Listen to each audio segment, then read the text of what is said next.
Hi అండి, welcome to our channel తేలాంసిక vlogs. First time చూస్తున్నట్టయితే కనుక సబ్స్క్రైబ్ చేసుకోండి. నేను మామిడికాయతో కట్మిట్ నిల్వ పచ్చడి చేస్తున్నానండి. ప్రిపరేషన్లోకి వెళ్ళిపోదాం.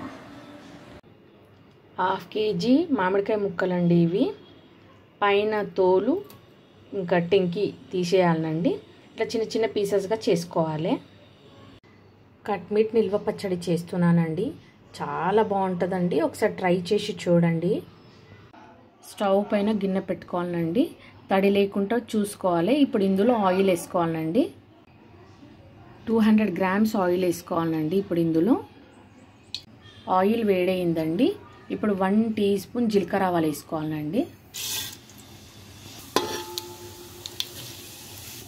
జీలకర్ర ఆవాలు అయిన తర్వాత మామిడికాయ ముక్కలు వేసేసుకోవాలండి. ఇందులో మంచిగా ఒకసారి కలుపుకోవాలండి.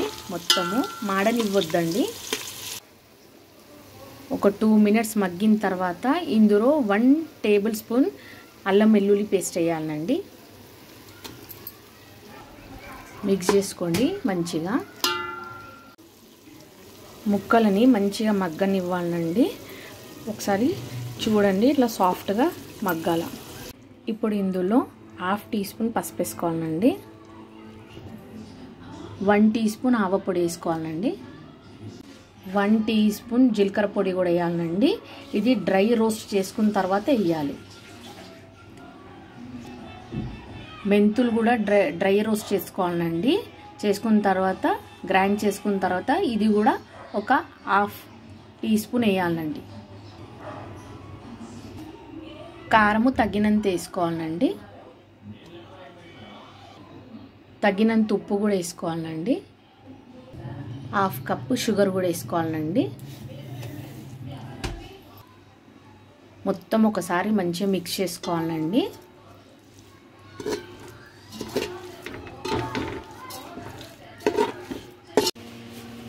Two to 3 minutes మగ్గనివ్వాలండి.